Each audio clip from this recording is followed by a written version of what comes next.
कहते हैं 7 RCR का रास्ता उत्तर प्रदेश से होके जाता है। पश्चिम बंगाल में चुनाव है। लखनऊ में बंगाली कम्युनिटी हमारे साथ है। उनसे समझते हैं मुद्दे क्या हैं, किन आधार पे वहां वोट होगा और आखिर बंगाली समाज क्या बंगाल में परिवर्तन चाहता है या ममता बनर्जी को ही चौथी बार मुख्यमंत्री देखेगा। सर, आप बताइए, वोट पड़ने वाले हैं बंगाल में, किस तरह से देख रहे हैं इस चुनाव को? क्या मुद्दे रहे पूरे चुनाव में?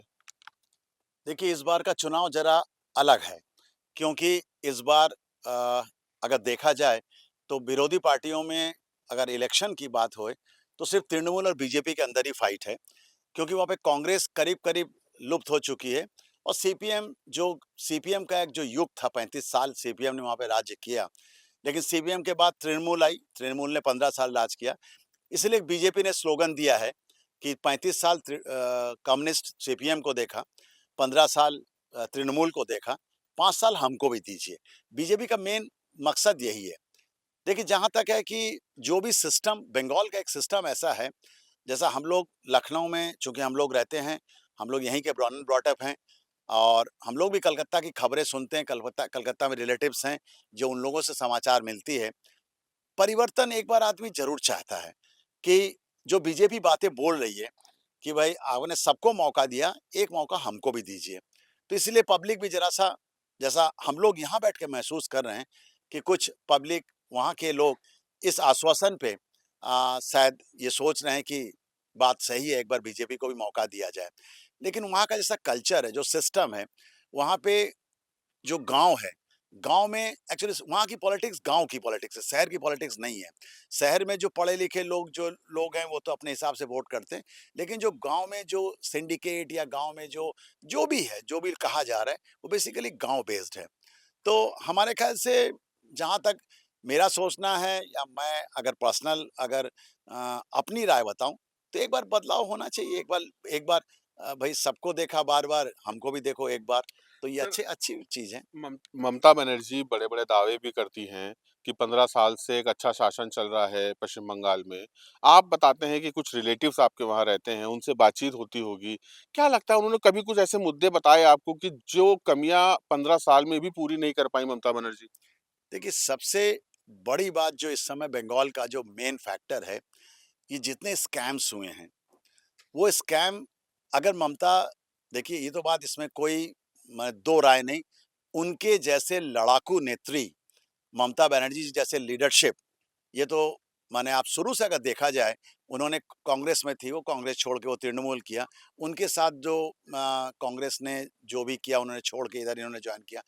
कम्युनिस्ट सीपीएम राज में भी उनके साथ बहुत ज़्यादा जो है जास्ती की गई। वो एक लड़ाकू नेत्री है, इसमें तो कोई दो राय नहीं है। देखिए, उनकी लीडरशिप में कोई आप क्वेश्चन नहीं कर सकते हैं। लेकिन जो कहते हैं ना कि अगर आपकी संगत अच्छी ना हो, आप खुद एक अच्छे लीडर हैं, लेकिन आपकी लीडरशिप की क्वालिटी तभी मानी जाती है, जबकि आपके जो साथ काम करने वाले लोग हों, वो ऑनेस्ट हों। बीजेपी इसी चीज़ का दावा करती है कि बीजेपी एक ऑनेस्ट पार्टी है, क्योंकि ज़्यादातर लोग जो बीजेपी में हैं, ये मोदी जी के नेतृत्व में ये लोग स्थापित करना चाहते हैं कि हम लोग सब ऑनेस्ट हैं, हम लोग चोर नहीं हैं, हम लोग बेईमानी नहीं है, घूसखोरी नहीं है, कुछ भी हो, लेकिन लोगों को एक ज़रा दिखता भी है। तो इसीलिए इन सब चीज़ों को देखते हुए ममता दीदी का जो दूसरा जो माने जो सिस्टम है, उस सिस्टम में हमको लगता है उनको उतनी उनकी पकड़ नहीं है कि उनको उसको चलाने वाले उनके नीचे के जो लोग हैं, वो लोग चलाते हैं और जिन्होंने बेसिकली तृणमूल को बदनाम किया है। घोटालों की बात करी आपने, सबसे बड़ा घोटाला था शारदा। उसके जो चेहरे हैं, अब वो वॉशिंग मशीन में धुल के बीजेपी के पास आ गए। देखिए, ये तो कल्चर है, देखिए इसको आप नहीं रोक पाएँगे, कहीं से भी नहीं रोक पाएँगे। कहना वॉशिंग मशीन है और ये है, यही कल्चर है। पहले भी देखिए लोग सीपीएम के लोग कांग्रेस में आ गए, कांग्रेसी के लोग तृणमूल में आ गए, आज आने वाले में देखिएगा तृणमूल के लोग ही फिर बीजेपी में आ जाएँगे। ये तो बंगाल का एक कल्चर है, बंगाल का नहीं है, जहाँ पावर ये तो पावर की लड़ाई है, अभी भी आप हर जगह देख रहे हैं। उस चीज़ में वॉशिंग मशीन वाले चीज़ में तो अब बिलीव करना या कमेंट करना कोई ठीक नहीं है। हम नहीं सोचते हैं। पॉलिटिक्स हर आदमी अपना करियर देखता है, हर आदमी अपने लिए सोचता है। जो जहाँ सोचता है वो अपना एडजस्ट हो जाता है। ठीक है, तो ये लखनऊ के जो बंगाली क्लब है, उसके प्रेसिडेंट हैं और इनका कहना है कि बंगाल में परिवर्तन होना चाहिए।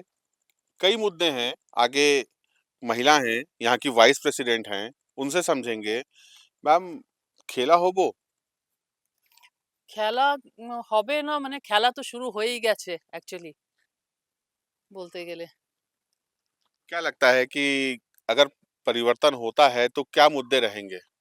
मुद्दे तो हमें हम भी मतलब यही हम लोग भी रिलेटिव से अभी बातचीत होती है फ़ोन में और मतलब यही जानकारी मिलता है कि वहाँ नारी सुरक्षा का एक बड़ा मुद्दा है।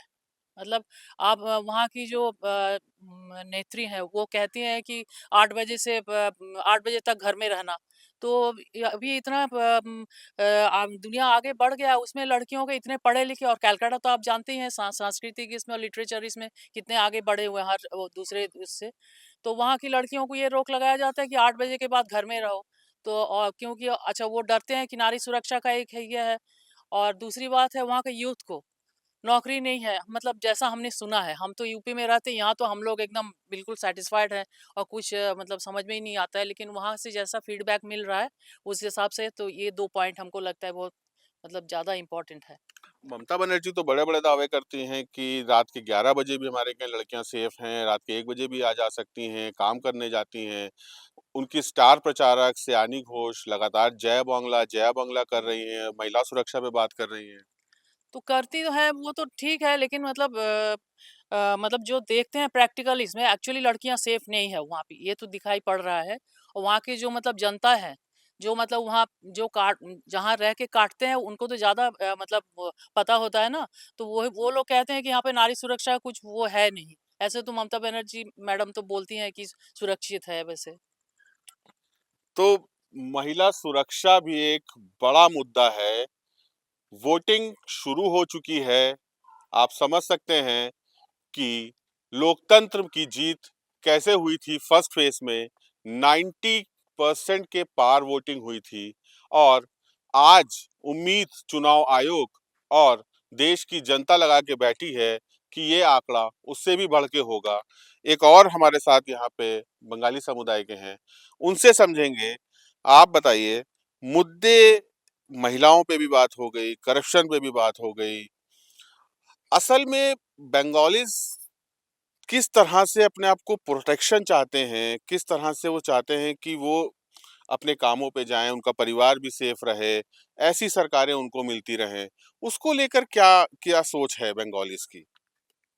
जो कलकत्ता में जो बंगालीज़ की सोच है, मैंने देखा वहाँ पर जो मेल एंड फीमेल्स जिनके बच्चे मेल जिनके पास हैं, वो तो बहुत खुश हैं, पर जिनके फीमेल्स हैं, वो खुश नहीं हैं क्योंकि उनको दिख रहा है कि हमें आगे प्रॉब्लम आ रही है। क्योंकि जिस तरह ममता बनर्जी ने कहा है कि 8 बजे के बाद कोई भी लड़कियाँ बाहर ना निकलें।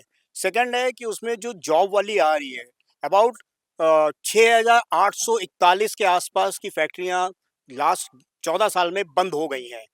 ब्रिटेनिया जो वहाँ पैदा हुई, जिसने वहाँ पर अपनी फैक्ट्री बंद करके चेन्नई शिफ्ट कर गई और उसका एक पार्ट हमारे गाज़ियाबाद में भी है।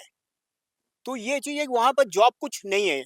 मैं अपना स्वयं बताऊँ, मेरे बड़े मामा के लड़के का लड़का, वो खुश हैं, पर जो हमारे छोटे मामा लोग के लड़कियां हैं, वो खुश नहीं है क्योंकि वो सुरक्षित नहीं है वहाँ पर। फैक्ट्रीज का भी जाना एक बड़ा मुद्दा हो सकता है क्योंकि कलकत्ता और पश्चिम बंगाल की जान हुआ करती थी फैक्ट्रीज। देखिए, आफ्टर जापान, कलकत्ता या West Bengal was the biggest industrial area in 50s जो हमारा आज़ादी हुआ। फ्रॉम 19 समवेयर 69 से फैक्ट्रीज, जब से सीपीएम आया, तब से सब बंद होना शुरू शुरू हुआ।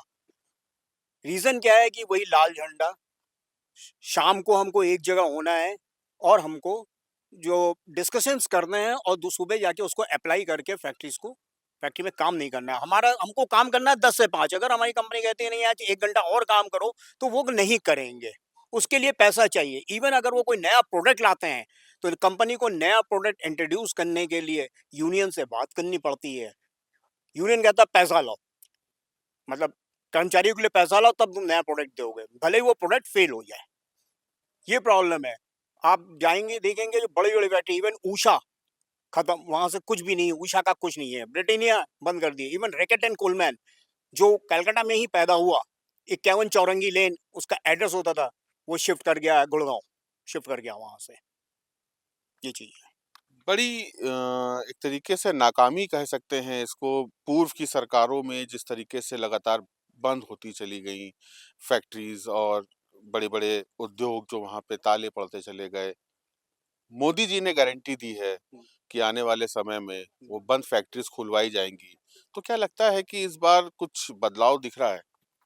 सर कोई भी हमारे प्राइम मिनिस्टर साहब ने कहा है कि हम फैक्ट्रीज को खोलेंगे, पर इतना आसान नहीं है। पहले तो 5 साल लगेगा हमको अपने ऑफिसर्स को शिफ्ट करके बैठालने के लिए, जिससे कि हमारी वहां पर पकड़ बने। उसके बाद काम शुरू होगा, उसके पहले काम नहीं शुरू हो सकता है। हम जाते ही हम चाहे कि 6 महीने बाद हम शुरू कर देंगे, आप ज्यादा ज्यादा 7 पे कमीशन लागू कर दोगे, क्योंकि वो आप सेंटर आपके पास है, आपने कहा लागू कर दे रहा हूँ, या डीए है आपने कहा डीए पास कर देंगे। पर इन फैक्ट्रीज को खुलवाना टाइम लगेगा कि पहले तो अपने कर्मचारी या अपने ऑफिसर्स को बैठालना पड़ेगा वहां पर, तभी काम शुरू होगा। और उनको बैठाने में कम से कम 5 साल चाहिए, जिस तरह से हमारे यूपी में भी सेम चीज हुआ है। हमने पहले 5 साल हम कुछ डेवलपमेंट या कुछ नहीं कर पाए, 5 साल बाद हमने डेवलपमेंट शुरू किया है आज। ये चीज है। तो बिल्कुल सुन रहे थे आप कि लखनऊ का बंगाली समाज किस तरह से पश्चिम बंगाल के चुनाव को देख रहा है, उनके क्या-क्या मुद्दे हैं। हालांकि जो सबसे बड़ा मुद्दा निकल के बाहर आया वो है नारी का सम्मान, महिलाओं की सुरक्षा, जिसकी गारंटी बहरहाल अमित शाह और नरेंद्र मोदी लगातार देते आ रहे हैं। हर रैलियों में बोला है कि नारियों की सुरक्षा सर्वोपरि होगी। देखना यही होगा कि क्या आने वाली 4 मई को पश्चिम बंगाल में बदलाव होगा या ममता बनर्जी को एक बार फिर से ताज मिलेगा। वीडियो जर्नलिस्ट गौतम बरुआ के साथ साहिल भारती, द हो हल्ला, लखनऊ।